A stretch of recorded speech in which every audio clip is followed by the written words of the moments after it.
Hello friends, எல்லோரும் எப்படி இருக்கீங்க? நல்லா இருக்கீங்களா? சாப்பிட்டீங்களா? இன்றைக்கி நம்ம என்ன பார்க்க போகிறோம்னா, பெங்களூர்லேருந்து இன்றைக்கி கிளம்ப போகிறோம். கடைசி வீடியோ பெங்களூர் ஃபங்க்ஷன்லாம் முடிச்சுட்டு இன்றைக்கி கிளம்ப போகிறோம். அந்த வீடியோ பார்க்கலாம். எங்கள் அண்ணி பொண்ணு ஏஜ் அட்டன் ஆகிட்டான்னு என் ஃப்ரெண்ட்ஸ் கிட்டலாம் இன்ஃபார்ம் பண்ணேன். பெங்களூரில் ஒரு ஃப்ரெண்டு இருக்கா, கல்பனா. அவள் சொன்ன உடனே நான் வந்து பார்க்க வரேன் அப்படின்னு சொல்லிட்டு மறுநாளே கிளம்பி வந்துட்டா ஃப்ரெண்ட்ஸ். வந்து பார்த்து பிள்ளையை பார்த்து ஸ்வீட்லாம் கொடுத்துட்டு அவளும் பேசிவிட்டு எங்கள் சொந்தக்காரங்க எல்லாருக்கூடையும் பேசிவிட்டு கிளம்புறா. மழை அடித்து கொட்டுது. நான் தான் சொன்னேன்ல ஃப்ரெண்ட்ஸ், பெங்களூர் நாங்கள் போய் 4 நாள் இருந்தோம். அந்த 4 நாள் பார்த்தீங்கன்னா அடித்து கொட்டி இருந்துச்சு மழை, சரியான மழை. அப்புறம் கொஞ்சம் மழை விட்டோடனே அவளுக்கு ஓலா கார் புக் பண்ணி, அங்கே என்ன காரணம் எனக்கு தெரில, ஓலாவா என்னன்னு தெரில, சரியான நான் கிட்டத்தில் நின்று உங்களுக்கு மழை கிளியராக தெரியுதான்னு தெரில. கிட்டத்தில் போய் இடியும் மின்னல் பயங்கரமாக இருந்துச்சு. அதுக்கப்புறம் அவளை அனுப்பி விட்டுட்டு வீட்டுக்கு வந்தால் எங்கள் அத்தை பொண்ணோட ஹஸ்பண்டோட சொந்தக்கார பொண்ணு, அந்த பொண்ணுக்கு பர்த்டே. சரி, பர்த்டே செலிப்ரேட் பண்ணலாம் அப்படின்னு சொல்லிட்டு அவளுக்கு எல்லாம் கேக் வெட்டி ஜாலியாக என்ஜாய் பண்ணிவிட்டு, அவ்வளோ டேஸ்ட்டாக இருந்துச்சு. கேக் நல்லா இருந்துச்சு, சூப்பராக இருந்துச்சு. அங்கே ஒரு குட்டி பையன் இருக்கான் பாருங்கள், எங்கள் அத்தை பையன் பேரன், பக்கத்துலேயே நின்று க்ரீமை சாப்பிட்டுக்கிட்டே இருக்கான். யாரையும் கேக் வெட்ட விடாமல் நான் தான் வெட்டுவேன்னு சொல்லிட்டு பக்கத்துலேயே நின்றுக்கிட்டு, அவ்வளோ செட். எந்த பொண்ணுக்கு தான் பர்த்டே, அவளுக்கு தான் எனக்கு கேக் வெட்டி செலிப்ரேட் பண்ணோம் அன்றைக்கி. அதுக்கப்புறமா இன்றைக்கி நான் என்ன சொல்ல போகிறேன்னா, என்னோடய பெரியப்பா பற்றி நேற்று வந்து சொன்னேன், அந்த மாத்திரை பிள்ளைங்க போட்டுருச்சுங்கன்னு. அப்போல்லாம் மாத்திரை பிள்ளைங்க சாப்பிடும்போது பார்த்திங்கன்னா எங்கள் வீட்டில் எல்லோரும் பெரியவங்களாம் டயர்டாகி நைட்டெல்லாம் ஃபுல்லாக கதை பேசுகிறது. நாங்கள்லாம் பகலில் நல்லா சாப்பிட்டுட்டு ஜம்முன்னு தூங்குறது. எல்லா பேரண்ட்டும் தூங்கிட்டாங்க, எல்லா அக்கா தங்கச்சி பிள்ளைகளும் தூங்கிச்சுங்க, எல்லாம் தூங்கிச்சுங்க. பிள்ளைகளை கவனிக்கணும், எங்கே போனாலும் ஃப்ரெண்ட்ஸ் எங்கே ஃபங்க்ஷன் போனாலும் பிள்ளைங்களை ஒரு கண்ணு பார்த்துக்கணும், அது ஒன்று கற்றுக்கிட்டேன். ரெண்டாவது எங்கள் பெரியப்பா பற்றி இப்போ சொல்ல போகிறேன். பெரியம்மாவுக்கு வந்து இப்போ ரீசெண்டாக கொஞ்சம் உடம்பு சரியில்லாமல் ஆயிடுச்சு, கொஞ்சம் ஸ்ட்ரோக் மாதிரி வந்துடுச்சு. எங்கள் பெரியப்பாவும் வயசானவங்க தான், பாவம், அவங்களுக்கு 80 இருக்கும். ஆனால் ஒய்ஃபை அப்படி பார்த்துக்கிறாரு ஃப்ரெண்ட்ஸ். நைட்டெல்லாம் பெரியம்மா எந்திரிச்சு நடக்க முடியல அப்படின்னு சொன்னாங்கன்னா, ரெஸ்ட் ரூம் போகணும் அப்படின்னு சொன்னாங்கன்னா, உடனே நம்மளாம் ஒரு 2-3 தடவை எழுப்புனா கூட சில நேரம்லாம் எந்திரிக்க மாட்டோம், அசந்து தூங்கிட்டோன்னா. பெரியம்மா கூப்பிட்டோன்னே எந்திரிச்சு அவங்கள கைப்பிடிச்சி கூப்பிட்டு போய் பத்திரமா ரெஸ்ட் ரூம் போயிட்டு வந்துட்டு அவங்களுக்கு நல்லா என்ன சொல்கிறது, ரெஸ்ட் ரூம் போயிட்டு வந்துட்டு தூங்க வச்சுருவார். அதுக்கப்புறம் காலையில் பார்த்தீங்கன்னா அவங்களுக்கு குளிக்க வச்சு, அதுக்கப்புறமா ட்ரெஸ்ஸெல்லாம் அவரே நீட்டாக சாரீ அவர் கட்ட தெரியாது, அதனால் நைட்டி தான் பெரியம்மா போட்டுக்குவாங்க. நைட்டி போட்டுட்டு பெரியம்மாவை சாப்பிட வைக்கிறது தான் ஃப்ரெண்ட்ஸ். அப்படி ஒரு இட்லி அரை இட்லி தான் சாப்பிடுவாங்க, அவங்களால சாப்பிட முடியல. ஆனால் விடவே மாட்டார், பக்கத்துலேயே இருந்து இட்லி தோசை மீனெல்லாம் வாங்கினா மீனெல்லாம் முள்ளெல்லாம் பார்த்து எடுத்துகிட்டு பிச்சு கொடுத்து போதும்னு சொன்னோம்னா விட மாட்டார். இன்றைக்கெலாம் பார்த்தீங்கன்னா ஃபங்க்ஷனில் மீன் தான் வாங்கியிருந்தோம், பெரியம்மாவால் சாப்பிட முடியல, ஒரு அடிக்கவே போயிட்டார். பெரியம்மாவுக்கு வந்துச்சு, என்ன அடிக்கலாம் செய்வீங்க, சாப்பிடலைன்னா அடிக்க தான் செய்வேன், சாப்பிடுன்னு சொல்லி அவ்வளோ பாசமாக பெரியம்மாவுக்கு ஊட்டி எல்லாம் சாப்பிடாட்டி விடவே மாட்டார், அவ்வளோ பாசமாக இருப்பார். அடுத்து இவங்க தான் பெரியம்மாவும் பெரியப்பாவும், எங்கள் அம்மா. இவங்க நாங்கள் கிளம்புறோம் இன்றைக்கி அப்படின்னு சொல்லிட்டு பேசிகிட்டு இருக்காங்க. இவங்க பெரியம்மா பேரைங்க அவங்க தான். அவங்க எல்லாமே ஹோட்டலில் தான் ஆர்டர் பண்ணி சாப்பிட்டோம். 3 நாள் 4 நாள் இருந்தோம். 4 நாள் ஒரு 50 பேர் இருந்திருப்போம்னு வச்சுக்கோங்களேன். ஆள் வச்சு செஞ்சு ஹோட்டலில் சாரி ஆள் வச்சு செஞ்சு ஒரு இடத்துல ஆள் வச்சு செஞ்சு கொண்டு வந்து கொடுத்துருவாங்க. ஒரு நாள் சிக்கன் ஃபுல்லாக எடுத்து செஞ்சாங்க, ஒரு நாள் மட்டன், ஒரு நாள் மீன். அப்புறம் நான் நமக்கு வேலையே இல்லை, லேடிஸ் கேட்க வாங்கினு உட்காந்து கதை பேசிட்டே இருக்க வேண்டியதான். சரி, பெரியம்மா பற்றி சொல்கிறேன். பெரியம்மாவை அப்படி பார்த்துக்கிறாரு, ஆச்சரியமாக இருந்துச்சு. நம்மளாம் வயசு ஆகலை, இருந்தாலும் ஹஸ்பண்ட் ஒய்ஃபு சில நேரம் சண்டை போட்டுருவோம், சும்மா தொல்லை பண்ணாத அப்படின்லாம் சொல்லுவோம்.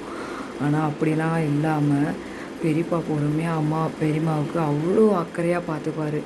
எதுனாலும் நீங்கள் அது பெரியம்மா எப்படி கூப்பிட்றாரு, வாங்க போங்க, நீங்கள் சாப்பிடுங்க, நீங்கள் சாப்பிடணும், சாப்பிட்டா தான் நல்லது, மாத்திரை எடுத்து கொடுக்கறது, அவங்கள அவ்வளோ கேர் எடுத்து அப்படி பார்த்துக்குவார் பெரியப்பா.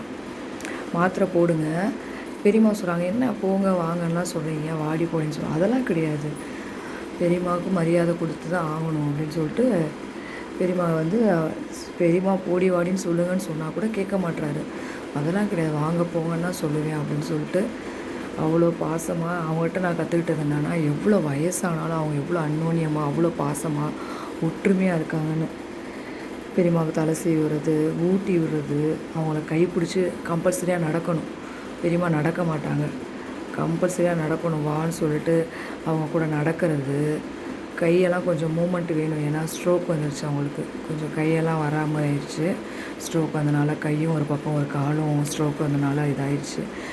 இப்போ கொஞ்சம் கொஞ்சம் அவர் செஞ்சு தான் இப்போ நடக்கிறாங்க. கையும் வந்துருச்சு, ஃபுல்லாக வரல, ஓரளவுக்கு வந்திருக்கு. காலும் ஓரளவுக்கு தான் வந்திருக்குது.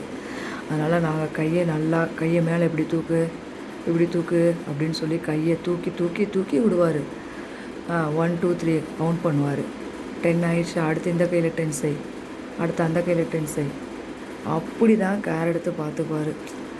எல்லோரும் வந்த ஃபங்க்ஷனுக்கு வந்தவங்க எல்லாருமே எப்படி பாரு இவ்வளோ வயசுலேயும் டயர்ட் ஆகாமல் ஒய்ஃபை எப்படி பார்த்துக்கிறாரு பாரு அப்படின்னு சொல்லி தான் எல்லாருமே பேசிக்கிட்டாங்க.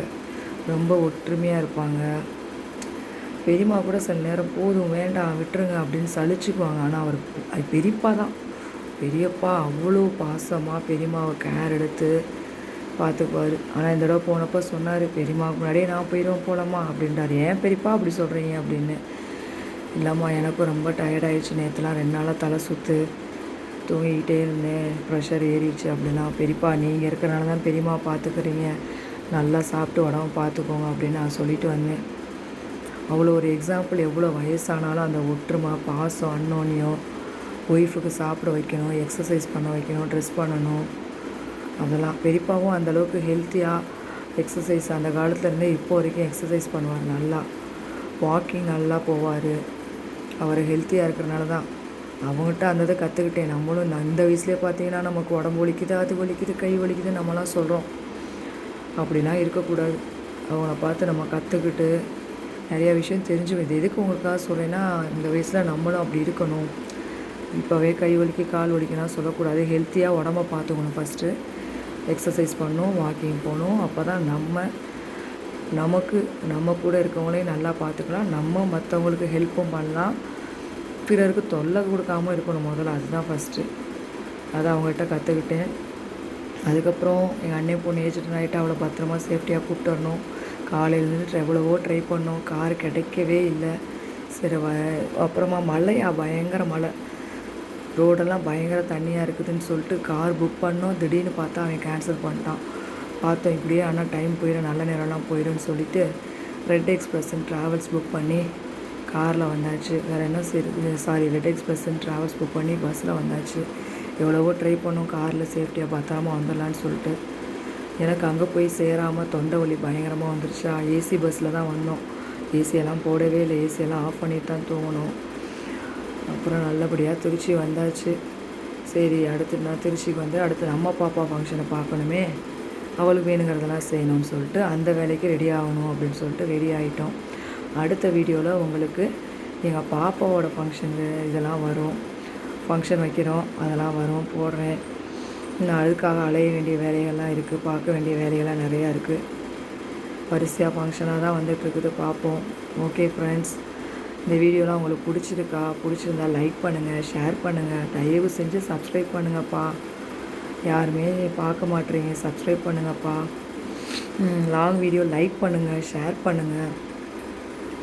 அதுக்கப்புறமா எங்கள் சித்தி பாருங்கள், குளிர் தாங்க முடியல. நானும் சித்தியும் தான் ஒன்றா படுத்துருந்தோம். அவங்களுக்கு குளிர் தாங்க முடியல. அவங்களே எல்லாம் கொடுத்துருக்காங்க, பெட் ஸ்ப்ரெடு எல்லாமே, போர்வையெல்லாம் கொடுத்துருக்காங்க.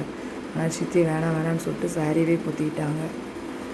நானும் தூங்கி எழுந்திரிச்சு பாருங்கள் மூஞ்சி எப்படி இருக்குன்னு. ஓகே ஃப்ரெண்ட்ஸ், பாய்.